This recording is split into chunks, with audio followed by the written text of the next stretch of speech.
नमस्कार, मैं जितेंद्र चतुर्वेदी। आप सभी से आग्रह रहेगा कि अगर आप मतांतर से नहीं जुड़े हैं तो जुड़िए, वीडियो को लाइक कीजिए और साझा करना मत भूलिए।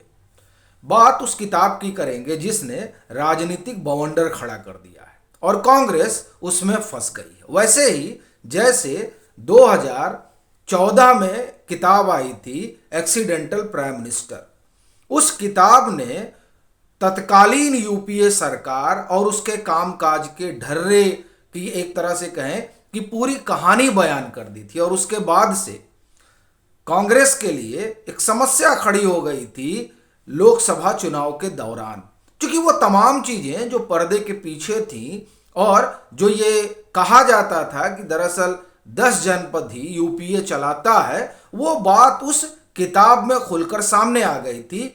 और यह बात भी साफ तौर पर दिखाई दे रही थी कि दरअसल जो यूपीए है उसको चला कौन रहा था और मनमोहन सिंह की अपनी स्थिति और परिस्थिति क्या थी। अब जो नई किताब है ये दरअसल उसी कहानी को आगे बढ़ा रही है। और ये जो किताब है, इस किताब को शर्मिष्ठा मुखर्जी ने लिखा है, जो प्रणब मुखर्जी की बिटिया है। किताब का नाम है Pranab my father A daughter remembers. और ये जो किताब है ये उन्होंने, जो प्रणब मुखर्जी ने अपनी डायरी, चूंकि आप तो जानते ही हैं कि कई लोग जो हैं वो जो कुछ दिन भर में होता है उसे डायरी में नोट करते हैं, दरअसल उसी डायरी से ये किताब जो है वो आकार में आई।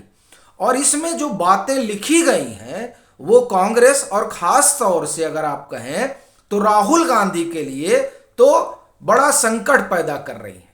और ये क्यों कह रहा हूं, जहां से आप ये कहें कि एक्सीडेंटल प्राइम मिनिस्टर की कहानी खत्म होती है, दरअसल ये तो नहीं कहूंगा कि हूबहू वहीं से ये आगे उस बात को बढ़ाती है, लेकिन कुछ उसमें घटनाक्रम ऐसा है जो ये बताता है कि दरअसल एक्सीडेंटल प्राइम मिनिस्टर जहां रुकती है वहीं से इस किताब की कुछ कहानी शुरू होती है। मसलन अध्यादेश को फाड़ देना, और ये जो अध्यादेश राहुल गांधी ने फाड़ा था उसके बाद किस तरह की प्रतिक्रिया कांग्रेस के भीतर रही, ये सार्वजनिक नहीं हुई थी। लेकिन अब जो शर्मिष्ठा मुखर्जी लिख रही हैं वो बताती हैं कि जब, और आपको ध्यान होगा अजय माकन की प्रेस कॉन्फ्रेंस थी और राहुल गांधी उसमें पहुंच जाते हैं और अध्यादेश को फाड़ देते हैं। वो दरअसल अध्यादेश इस बात से जुड़ा हुआ था जिसमें ये जो सजा वगैरह हो जाती है जिन विधायकों को, सांसदों को, तो अभी देखिए क्या होता है, सजा हो गई तो सजा हो गई तो आपका ये जो चुनाव लड़ने वाला मसला है ये भी 6 साल के लिए आप अयोग्य घोषित कर दिए जाते हैं।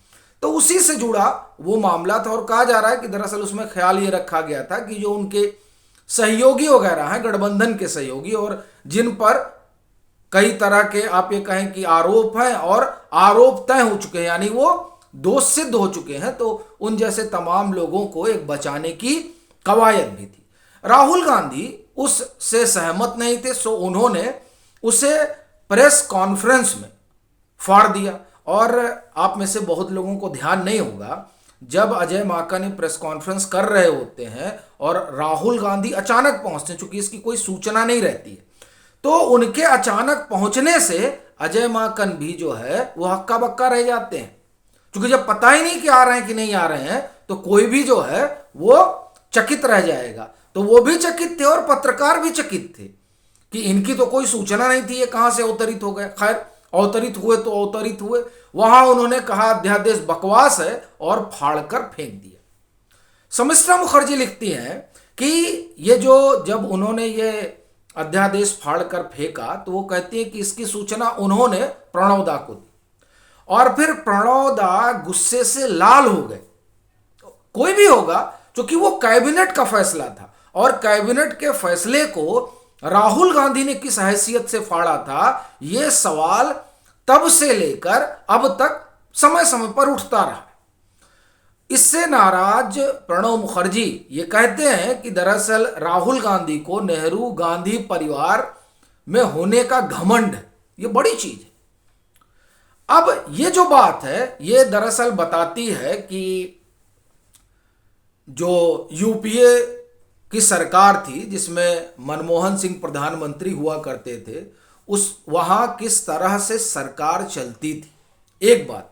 दूसरी बात यह भी निकल कर आती है कि राहुल गांधी की अपनी राजनीतिक सूझबूझ क्या है, और दरअसल इसी सूझबूझ पर बहुत कुछ लिखा है शर्मिष्ठा मुखर्जी ने अपने पिताजी की डायरी के हवाले से। उसमें दो तीन चीज़ों का और जिक्र करती हैं। एक तो वो बताती हैं कि दरअसल प्रणव दा ये नहीं मानते थे कि ये बहुत करिश्माई है, और उनको इस बात का संशय भी था कि जो हाल है राहुल गांधी का, चूंकि राहुल गांधी जो है वो एआईसीसी की बैठक वगैरह में आते नहीं थे, कोई कार्यक्रम वगैरह होता था उसमें हिस्सा नहीं लेते थे। अच्छा, जब पार्टी को सबसे ज़्यादा ज़रूरत होती थी तो चले जाते थे। आपको ध्यान होगा 2015 का दौर, और उस समय यही दिल्ली के चुनाव हुए थे। अब दिल्ली के चुनाव में चूंकि उनके लिहाज से निर्णय नहीं हुआ था दिल्ली विधानसभा के, वो नाराज हो जाते हैं और चले जाते हैं 50 दिन 52 दिन के अज्ञातवास पर। ये बताता है कि दरअसल राहुल गांधी का चित्त जो है वो कितना अस्थिर है, और राजनीति में अस्थाई नहीं स्थायी तौर पर काम करना पड़ता है। और भी आप देखिए, जब भी चुनाव खत्म होंगे या इस तरह की कोई चीजें होंगी तो उस चुनाव खत्म हुआ तो बाकायदे मंथन होना चाहिए। और चूंकि कांग्रेस जो है वो राहुल गांधी में अपना भविष्य तलाश रही, तो राहुल गांधी की सबसे बड़ी जिम्मेदारी है। लेकिन राहुल गांधी चुनाव खत्म होता है उस भाग जाते हैं। ये जो चीजें हैं ये उनके अस्थिरता को दर्शाती हैं। और दरअसल जो बात हम लोग देख रहे हैं वो राष्ट्रपति भवन में बैठे प्रणव दा भी देख रहे थे कि ये तरीका है, जब पार्टी को जरूरत है तब आप चले जाते हैं। तो वो कहते हैं कि दरअसल सोनिया गांधी राहुल गांधी को उत्तराधिकारी बनाना चाहती है, लेकिन समस्या क्या है कि जिसे उत्तराधिकारी बनाने के लिए वो आगे बढ़ा रही हैं, मुझे इस बात में संदेह है कि इनमें कोई ऐसा करिश्मा है जो पार्टी को पुनर्जीवित कर सके। अच्छा, वो एक चीज मानते हैं कि ये जो पार्टी है कांग्रेस, उसका राजनीतिक भविष्य जो है वो अंधकार में है। और क्यों है? क्योंकि इस पार्टी का लोकतांत्रिक चरित्र खो गया है। और लोकतांत्रिक चरित्र क्यों खो गया है? क्योंकि यहां पर तो साहब अध्यक्ष जो बन रहे हैं वो परिवार के लोग ही बन रहे हैं। भाई इंदिरा जी, उसके बाद में राजीव, उसके बाद में सोनिया गांधी, और ये लंबे समय तक चलता रहा।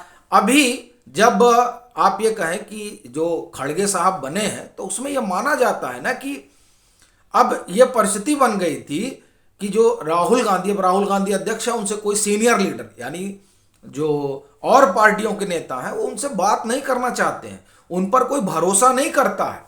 और भरोसा न करने का कारण भी है, तो वो लोग भरोसा करते नहीं हैं। अब जब भरोसा करते नहीं हैं तो जाहिर सी बात है कि किसी ऐसे को बनाया जाए जो सीनियर भी हो और जिस पर भरोसा भी करते हो। तो आप देखिए अब जाकर ये बात बनी है, लेकिन उससे पहले क्या था? तो दरअसल उसी चीज को प्रणव दा रेखांकित कर रहे हैं कि जब परिवार के हाथ में पार्टी है और सोनिया गांधी जब अध्यक्ष बनती हैं तो उसके बाद से तो कांग्रेस वर्किंग कमेटी का जो एक लोकतांत्रिक चरित्र है वह तो और भी खत्म हो जाता, चूंकि वहां तो नॉमिनेशन होने लग रहा है।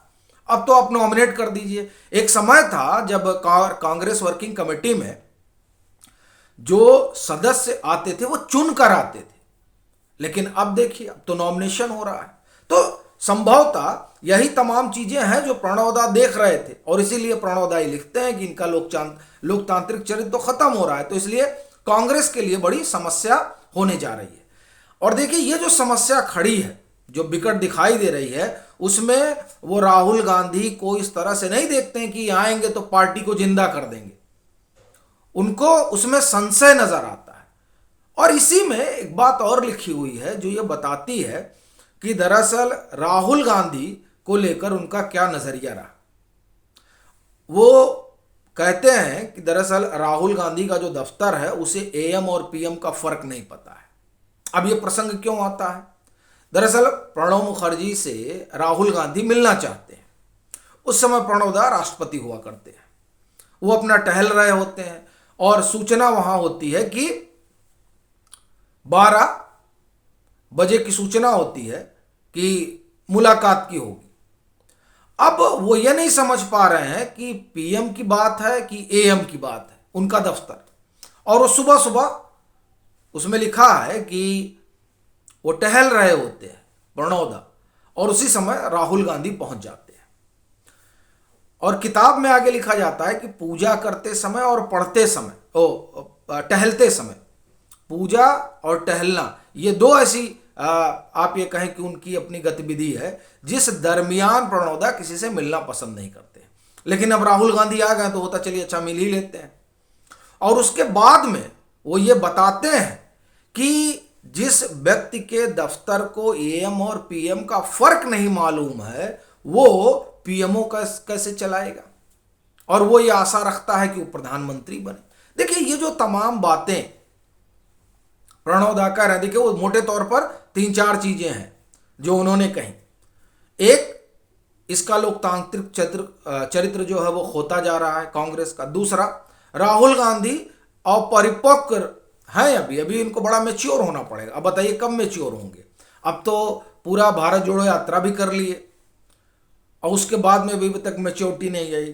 तीसरी चीज वो ये कहते हैं कि जो जो बुनियादी एक समझ होनी चाहिए, फिर वो राजनीति की हो, समय की हो, काल की हो, उस सब के बारे में इनका जो है अपना कोई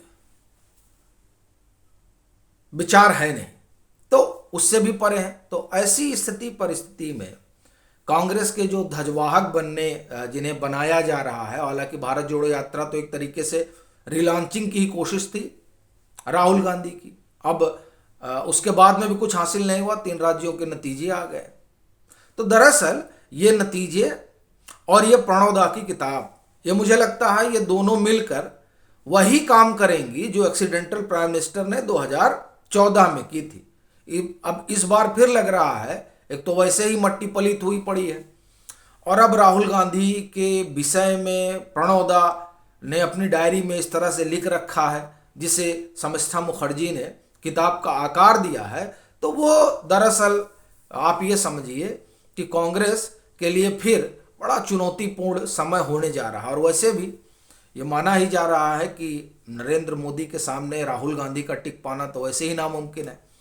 और नरेंद्र मोदी की बड़ी तारीफ की है प्रणोदा ने। उन्होंने बाकायदे लिखा है कि वो आते हैं, कैसे मिलते हैं उनसे, उनकी जो राष्ट्रभक्ति है, देशभक्ति, उसको लेकर बड़ा रिगार्ड है।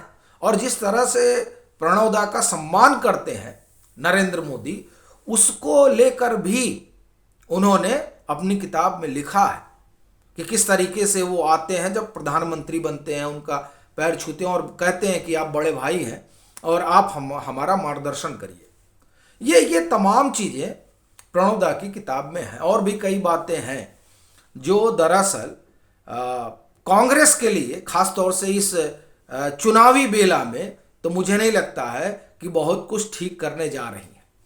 बाकी आपकी अपनी क्या राय है ज़रूर साझा करिएगा। मतांतर से नहीं जुड़े हैं तो जुड़िए, वीडियो को लाइक कीजिए और खूब शेयर कीजिए।